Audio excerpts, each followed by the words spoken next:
Hello and welcome to Phoenix Cinema Podcast. This is a podcast where we discuss what's showing at the historic Phoenix Cinema, and this week we are discussing Luca Guadagnino's latest film, Challengers.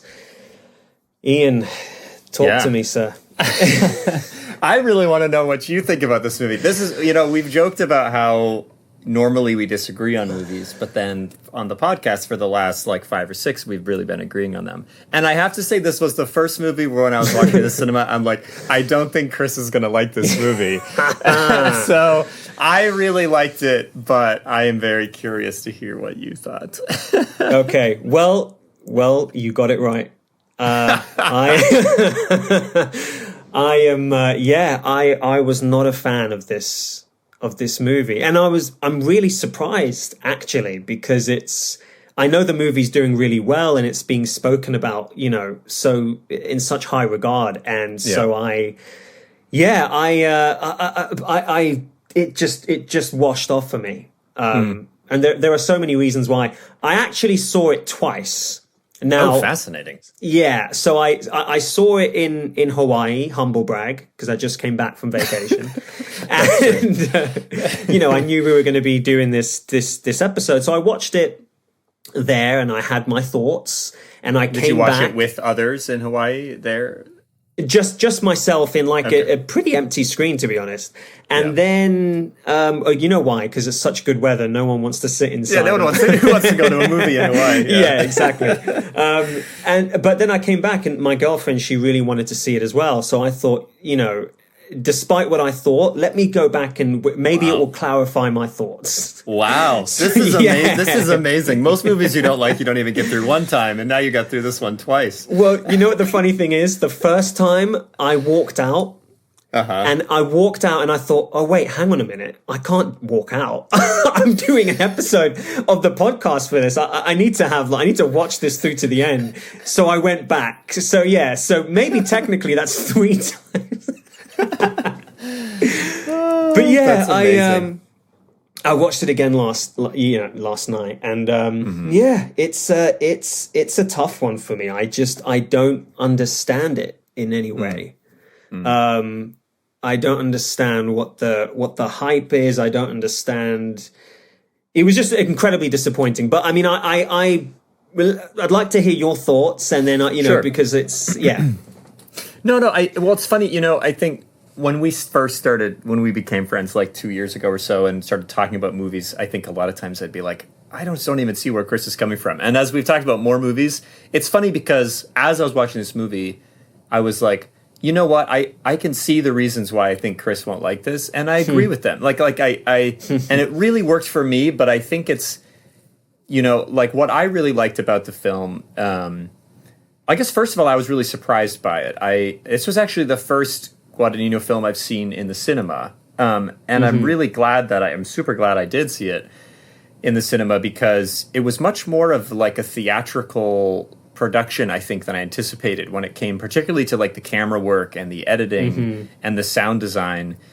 For me, I think I just got kind of intoxicated maybe by the joy of some of the filmmaking. I think that there was a lot of really interesting choices made from the cinematography, and I went and actually looked up. So I can't pronounce his name. He's from Thailand, but Sayambu Mukdipram is the cinematographer, and he's done basically. He did Call Me by Your Name, and he did Suspiria, and interesting. So they've worked together a lot, and there were so many things which I just thought were such a bold and exciting way to shoot a scene, and such an interesting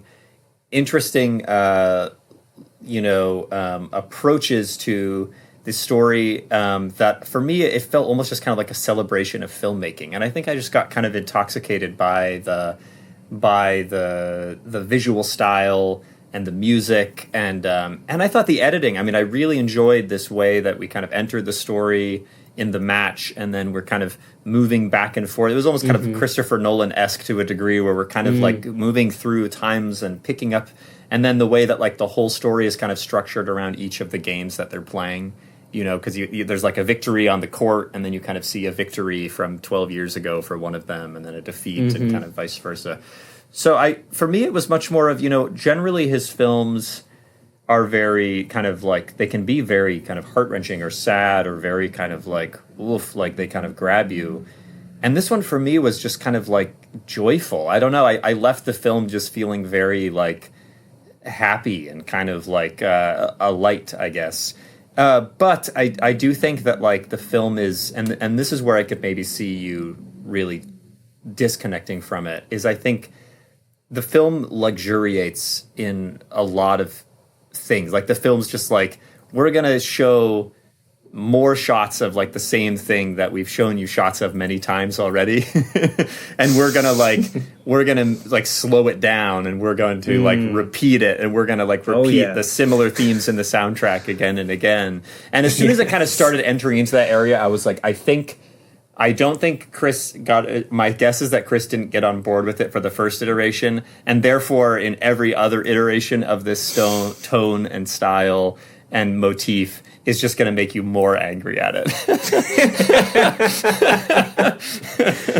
That's so interesting. That's pretty accurate, man. Yeah, that's pretty. You know me well at this point. You know me well. Yeah, and I think honestly, it's a fair critique. I think it's a fair critique. The film is, I think, relatively one note. I think it's basically saying one thing again and again and again. Mm-hmm. And I think for whatever reason, I was at a place where I really got on board with that one thing. But it's not a film that I think is a film of like rising and dropping tempos. It's kind of like one tempo and kind of one note through the whole piece. Definitely. And if you like that, then you're going to love this movie. And if you don't like that, I don't think you're going to like this movie. Yeah, and I really agree with you with the filmmaking. The filmmaking is wonderful. And we know Guadagnino is a great filmmaker, and there is something, I like that word that you used, intoxicating. There's something so lush about his films and his cinematography. And it's interesting you say that the DP has worked with him previously. I can see that through line with his movies. Mm-hmm. And it's definitely, like you said, it's definitely a big screen experience. It's beautiful with its editing and its montages and its, I mean, when we start getting into the POV of the racket and the ball, I mean, you're like, okay, that's the one part of the film I actually did not like. I was okay with the POV of the ball. That one I was kind of like, it felt kind of, I don't know, like now we're just in a complete kind of interpretive, emotional space, which I was great with. I thought that like the POV of like the hands, that was really actually cheesy for me. It just suddenly it clicked this part in my head that was like, there was that bad movie, Hardcore Henry. It was like that action movie that was like from the first person perspective. Yes. And it's just bad. It's not great. I mean, an interesting idea. I'm sure it made some money back, but it's like, it just triggered this thing in my head where I was just like, oh, now it's like a video game, like a tennis video game. And I was like, I'm actually not on board for that. Yeah. Oh, that's so interesting. Yeah. Because, but to be fair, honestly, neither was I really. I can appreciate it from like a technical, filmmaking standpoint. This is so impressive how you've pulled this off. It did feel to me like gilding the lily, like he's doing all this extra stuff to stylize this movie, and there were times I thought it doesn't need it, and I think about his previous films like Call Me by Your Name, for instance, where there is none of this. There is none of this extra stuff. It's just very simply and plainly told, and it's all the better for it, and so it was a little extra, I appreciated it on a technical level, but I don't know if it was very necessary. I mean, look, in Call Me by Your Name, there was no POV of the peach, so maybe that's a good thing. POV of the peach. That's a good joke. Oh. No, it was.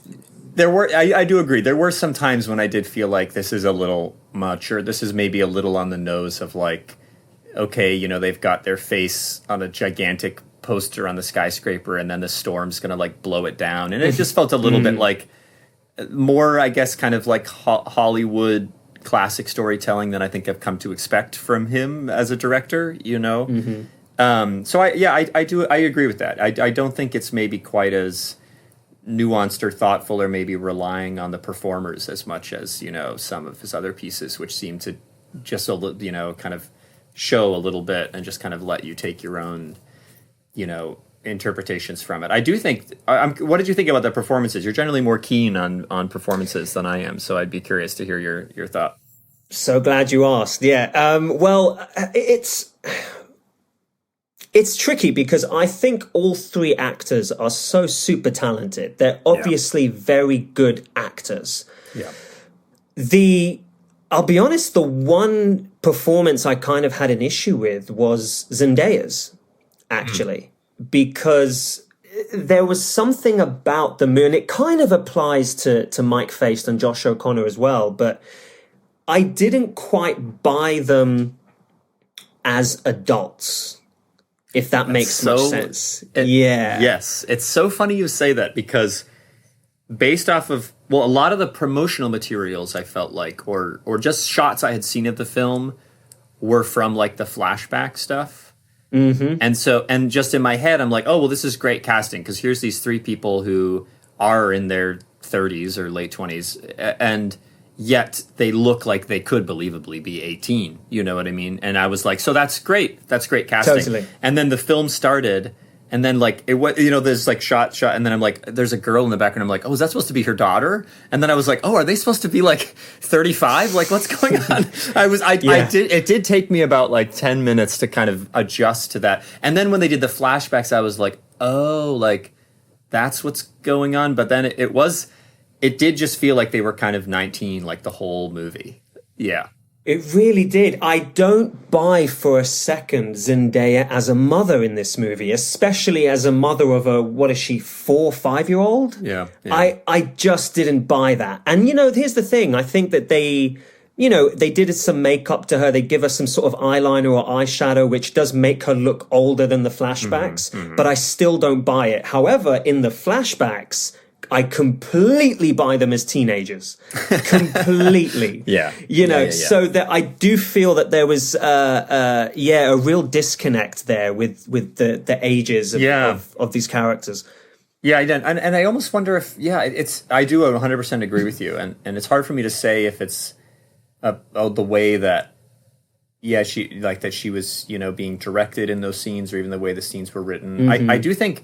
I think that Mike Feist in particular, but also Josh O'Connor, I think did some nice tweaks to, like, I totally bought him as like he had this youthfulness and this exuberance about him in the younger scenes that then is kind of like pummeled out of him in the older scenes.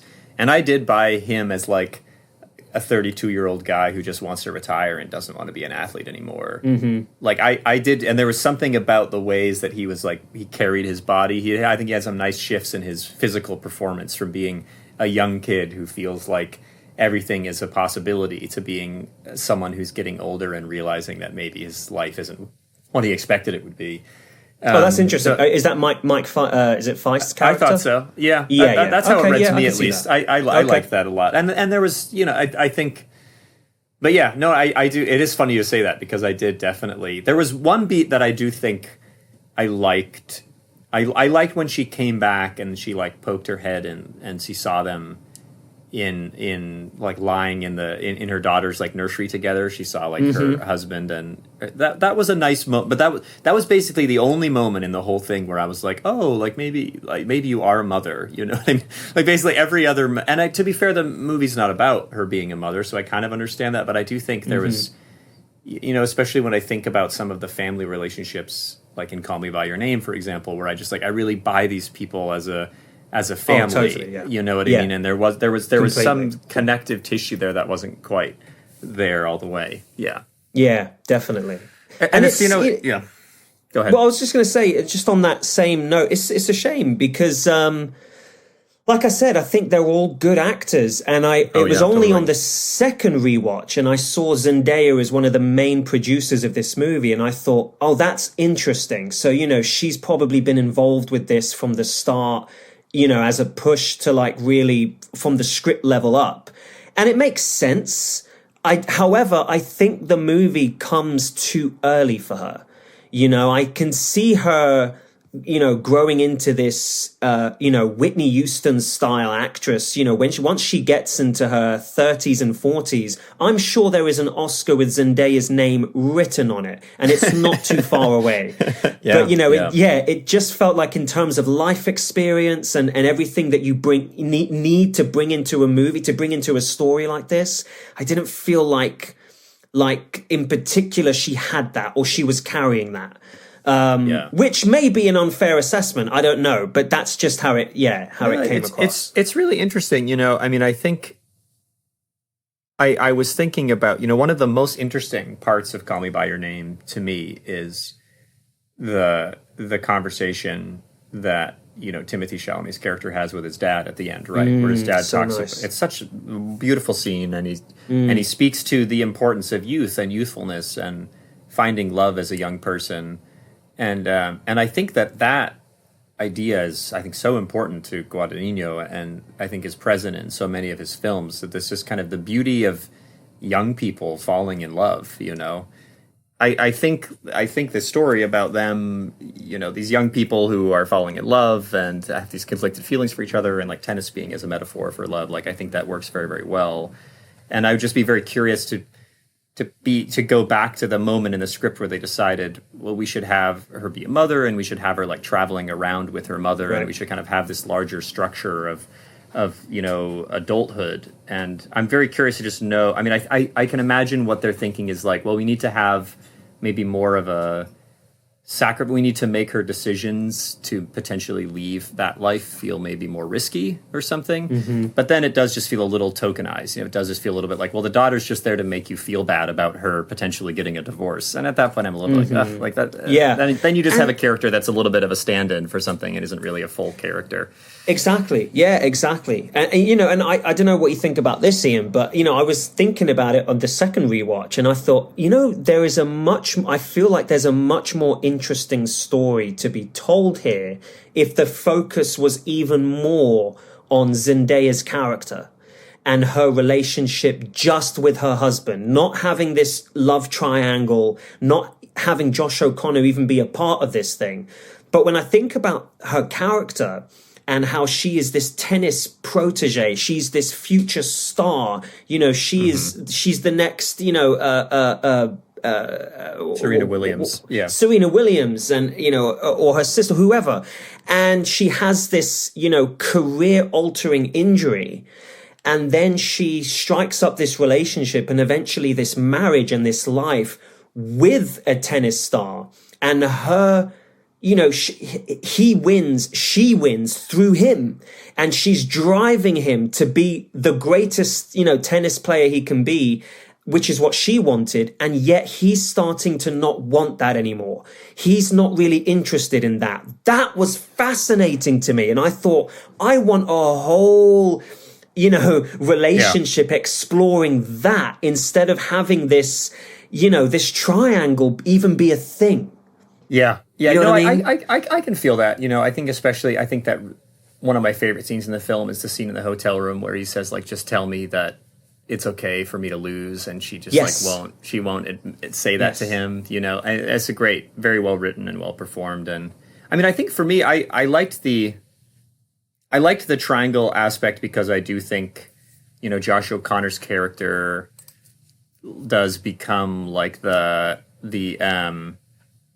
essentially becomes her way of seeing oh, this is what it could have been like me potentially if I hadn't been with this person, like seeing kind of a shadow type of who she maybe didn't pick and what it maybe would have been like being with him.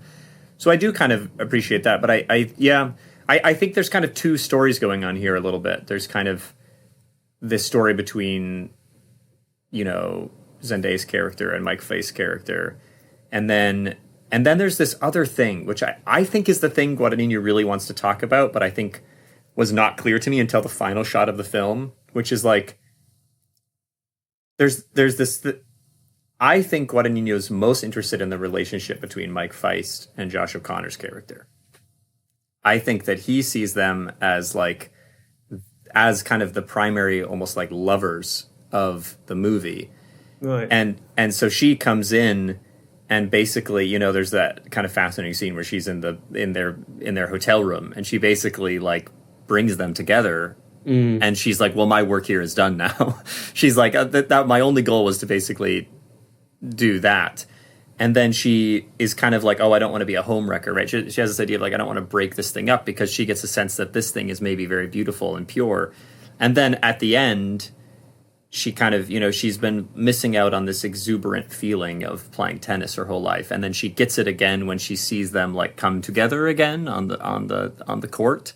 That's interesting. And I think that's a fascinating idea. And my suspicion is that that's at like the seed and the core of what Guadagnino thinks this film maybe is kind of these like two men who have a friendship and a romance and then are broken because of this person. And then can they find a way to kind of get back together almost?